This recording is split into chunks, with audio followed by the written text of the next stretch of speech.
Ladies and gentlemen, fight fans all around the world, let's talk some boxing. You're watching What You Need. A lot of people don't understand what boxers go through before they even fight in that square circle on fight night. Now what you're watching in front of you is the beginning of Costa Tszyu versus Vince Phillips. For those of you who don't know or are not familiar with these two names, Costa Tszyu was a fantastic, in fact he's one of the greatest super lightweights to ever put on a pair of gloves. And in this fight, he faces off against Vince Phillips, who at the time was considered somewhat of an underdog in this fight. Sort of like how Buster Douglas was considered an underdog versus Mike Tyson. Now there are a number of different things I could mention about Vince Phillips. One of the things you need to understand was that Vince Phillips, he was coming down from welterweight. So even though this was a super lightweight or junior welterweight fight, Vince Phillips had fought at a higher weight. Okay? But that's not the point to which I'm trying to bring forth today. If you look at Vince Phillips' face, you'll see that underneath his right eye, there is a serious bruise. Not only there, but also underneath his left eye. Which means, in his preparation for this fight, he took immense amounts of punishment and was actually damaged in sparring sessions. Now, that for some people may look like a weakness, but in some cases, that may be something where the boxer's been pushed to their limit, and depending on who were the fighters that were pushing him, prepares him and hones and strengthens not just his skill but also his toughness to be able to face the opponent that he was about to face. Costa Tszyu was a super lightweight and he was fighting this particular opponent, Vince Phillips, to basically put forth that challenge. Could he handle a welterweight and could he move up to the welterweight division, being undefeated as a super lightweight or junior welterweight. Now I'm just going to spoil your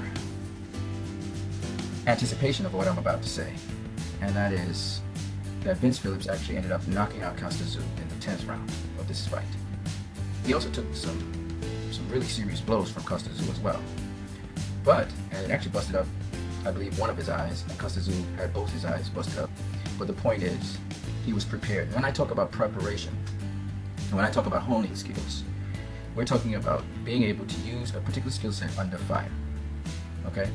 I will, in a next video, speak on the breakdown of how Vince Phillips was able to beat Costa Tszyu, but that's for another time.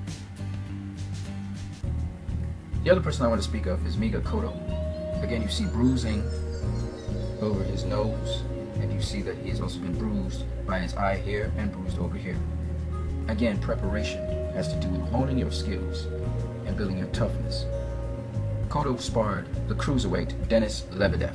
Now anybody who knows who Denis Lebedev is, that guy can hit, and he was a cruiserweight. This was the guy that Miguel Cotto was sparring, again to build up his toughness and to be able to deal with any punching power that Canelo Alvarez would be sent to him. If you notice, Miguel Cotto held his own against Canelo Alvarez. Now without honing that skill and building that toughness, Miguel Cotto would have gotten knocked out. Now a lot of people say that Miguel Cotto's past his prime and just a number of things casual fans say without really thinking. But this is my most important take-home message here. It's not the actual fight that brings about the wear and tear on a boxer and actually could possibly end his career. The actual fight is actually the final presentation of the many months or weeks of preparation the fighter had to go through. And it's almost hell. You know, a lot of people think, for instance, that Floyd Mayweather, he has never been beaten up and battered because in the ring on fight night, he performs in such a manner that he seems like he couldn't be touched.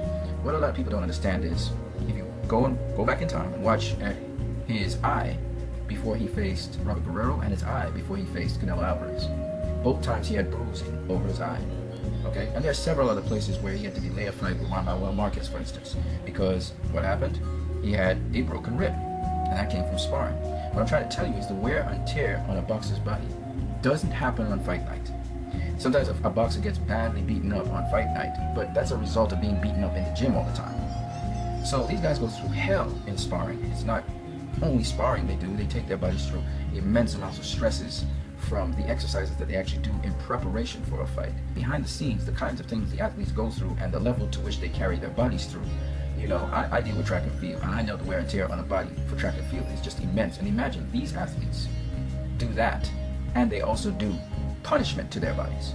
And they use different tools and equipment to literally beat on their body, to make their body tougher, because you have to be tough in there. It's not just enough to know what to do, but you must also be able to proceed through with it under any circumstance. Whether it is you've broken your nose, whether it is you have a big hematoma on your head, whether it is that you have a broken hand, whether it is that you've just dislocated a shoulder or something, whether it is that you've torn a rotator cuff, you must be able to proceed. Whether it is that you just dislocated your knee or you twisted your ankle, you must proceed to the finish under any circumstances to get that win.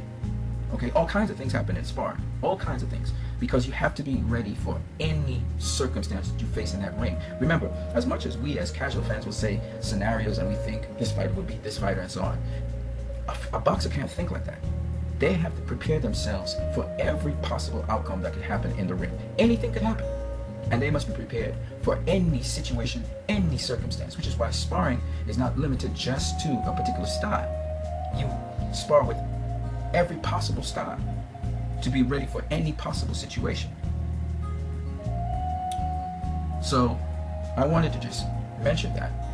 And again, thanks to all the subscribers. We continue to get more subscribers on this channel.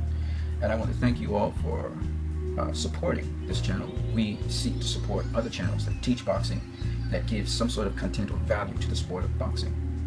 You guys have a great one.